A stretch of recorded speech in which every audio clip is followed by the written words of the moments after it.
Halo semuanya, bagi teman-teman pecinta film Studio Ghibli, yuk mari merapat karena kita akan membahas salah satu komik yang vibes-nya mirip dengan film Studio Ghibli, yaitu Interstellar Bridge, karya Kyukkyupon Sensei. Komik ini adalah mini series dengan 4 volume tamat.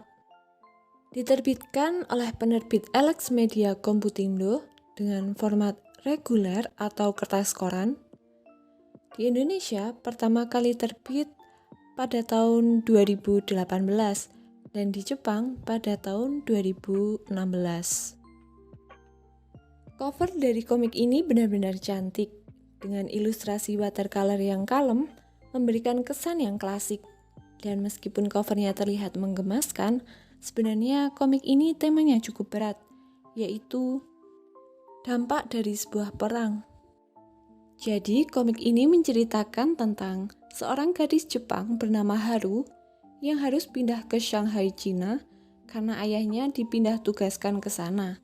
Awalnya, Haru ini tidak begitu suka dengan Shanghai, hingga akhirnya ia bertemu dengan seorang bocah Cina yang menjadi teman pertamanya di Shanghai. Sehingga pandangannya tentang kota itu mulai berubah. Dan di situ dimulailah kisah mereka berdua, di mana saat itu Cina dan Jepang terlibat konflik dan terjadi perang. Jadi mereka berteman, tetapi negara mereka bermusuhan. Dan untuk artnya sendiri, jika diperhatikan, art dari komik ini mirip dengan film-film Studio Ghibli. Jadi bukan hanya ceritanya yang memiliki nuansa film Studio Ghibli, bahkan artnya pun memiliki beberapa kemiripan. Itulah kenapa aku merekomendasikan komik ini untuk teman-teman pecinta film Studio Ghibli.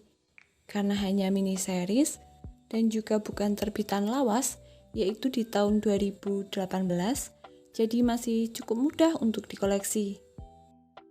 Selain kelebihan, komik ini juga memiliki kekurangan, yaitu kurang panjang. Ya, ceritanya kurang panjang.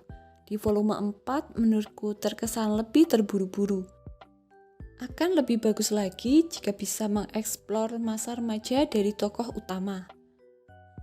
Ya, tapi meski hanya dengan 4 volume, komik ini sudah dapat menghadirkan kisah yang menarik. Nah, ada satu hal lagi yang unik. Cerita dari komik ini terinspirasi dari kisah seorang nenek di Nagasaki yang menyaksikan langsung konflik Shanghai pada tahun 1936. Beliau adalah narasumber dari cerita komik ini. Itu dia reviewku seputar komik Interstellar Bridge. Mungkin di luar sana masih banyak judul-judul yang memiliki nuansa film Studio Ghibli lainnya. Semoga sharing kali ini dapat membantu. Terima kasih yang sudah menonton. Dan sampai jumpa.